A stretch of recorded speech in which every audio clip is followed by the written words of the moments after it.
आप सबों को बताना चाहता हूं कि प्रधानमंत्री जी इस समय जो है आस्था के सैलाब में गोते लगा रहे हैं।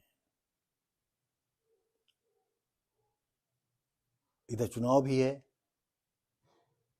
और इधर जो है भगवान का आशीर्वाद उनके लिए बहुत जरूरी भी है।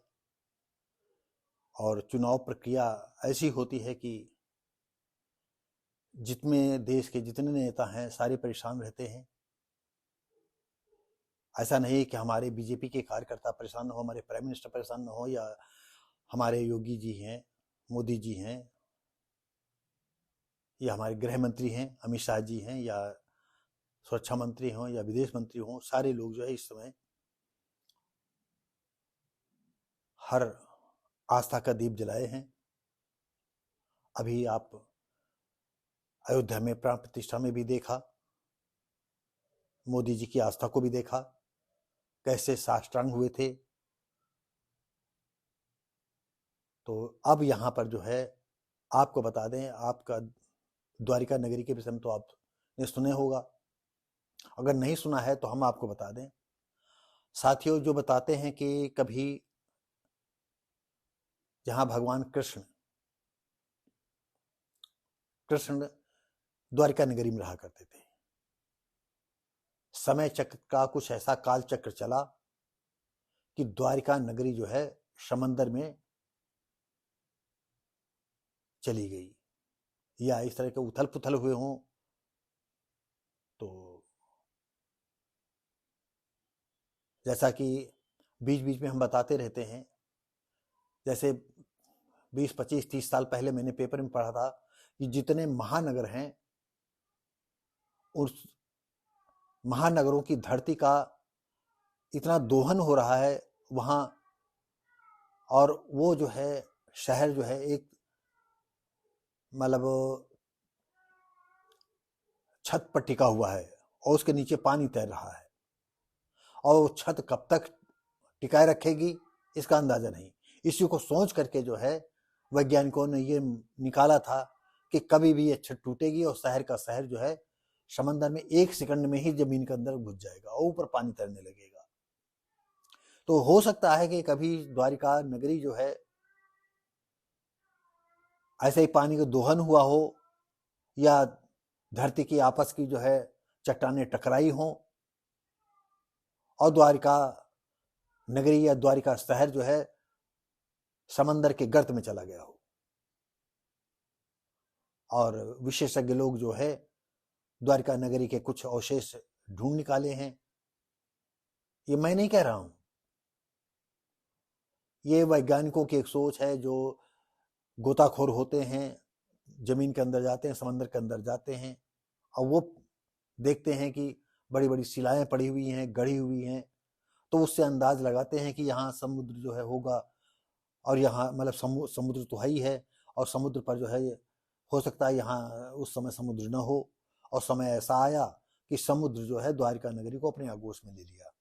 तो आस्था की जो है आपको और बता दें कि हमारे माननीय प्रधानमंत्री जी जो है, आप जानते हैं जब समुद्र के आदमी नीचे जाता है तो आज इतनी टेक्निक आ गई है कि ऑक्सीजन सिलेंडर सब ले करके जाते हैं और समुद्र की एक निश्चित दूरी तक वो जा सकते हैं। अब हम ये नहीं बता पाएंगे कि जमीन के समंदर के नीचे जो है कितने मीटर तक गए हैं नीचे, 100 मीटर तक गए हैं, 50 मीटर तक गए हैं, 70 मीटर तक गए हैं, 200 मीटर तक गए हैं। इस विषय में हम नहीं बता सकते हैं, न पेपर में ऐसा दिया गया है।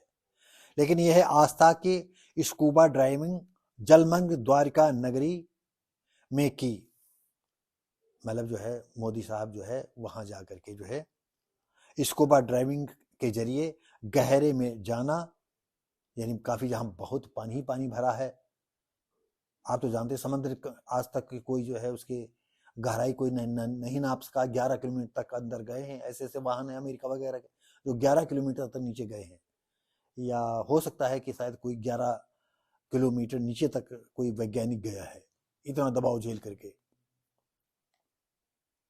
तो वहां जलमग्न जो द्वारिका नगरी है, मोदी ने श्रद्धा स्वरूप मोर का पंख अर्पित किया। जो द्वारिका नगरी के जो है अवशेष मिले, उन्हीं में जो है श्रद्धा सुमन अपने जो है मोर के पंख के तौर पर अर्पण किया। द्वारिका नगरी अपनी समृद्ध सांस्कृतिक और आध्यात्मिक विरासत के साथ कल्पनाओं को सम्मोहित करती है। ये उनका अनुभव कहता है, दिव्य का अनुभव, उनको अनुभव हुआ दिव्य का अनुभव। मुझे आध्यात्मिक वैभव और शाश्वत भक्ति का अनुभव हुआ, जो एक प्राचीन युग में जुड़ाव अनुभव हम करते हैं। भगवान कृष्ण हम सबको आशीर्वाद दें। ये हमारे मोदी जी ने अपने सोशल साइट पर जो है इस तरह का जो है आम लोगों को बताया। तो साथियों, अब ये तो है कि धरती पर क्या क्या हुआ है। देखिए, करोड़ों साल से जो है डायनासोर को मिल रहे हैं, क्या क्या है। और अभी कोई इस तरह से भूकंप आ जाए बहुत बड़ा, तो सब विनाश हो जाएगा, न आदमी बचेगा, जलचर नभचर सब लुप्त हो जाएंगे। और फिर कहीं से जो है किसी तरह से जीव उत्पत्ति होगी। तो ये क्रम तो चलता ही रहेगा। तो साथियों, हम मोदी जी की इस बात को अपने चैनल पर लाना उचित समझा कि जहां द्वारिका नगरी बसी हुई थी, आज वो समंदर में समाई हुई है, उसके काफी अवशेष मिले हैं। इससे उम्मीद लगाया जाता है कि द्वारिका नगरी वहां होगी।